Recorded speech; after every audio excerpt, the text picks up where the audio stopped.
अगर आप भी चाहते हैं नए वीडियो एवं नए ऑडियो देखने एवं सुनने के लिए तो हमारे गोल्ड स्टूडियो चैनल को सब्सक्राइब जरूर करें एवं बेल आइकन दबाना ना भूलें।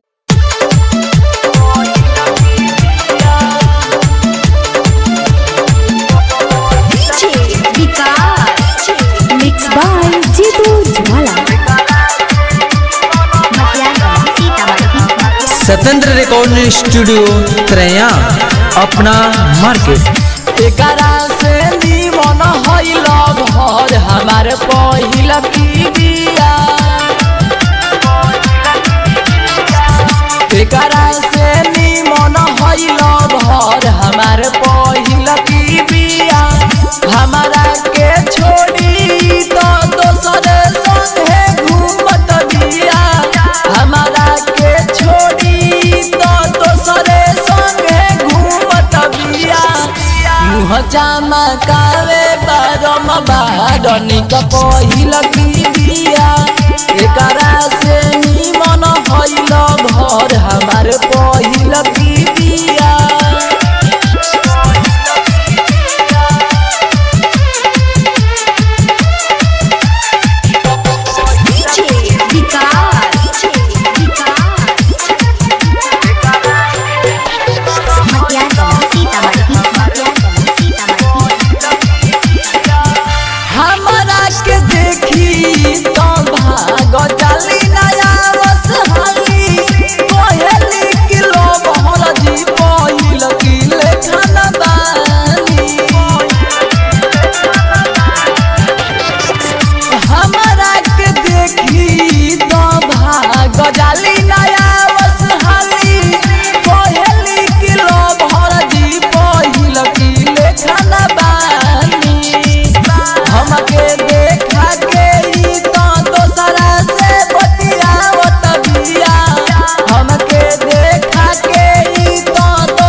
एकरा से निमन हईल घर हमारे पहिल की बिया। एकरा से निमन हईल घर हमारे पहिल की बिया। मिक्स बाय जीतू ज्वाला।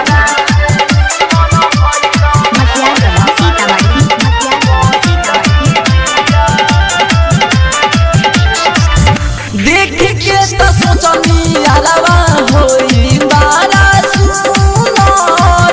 बहुत प्यार कोइनी बाकी कोइली नहीं आदर।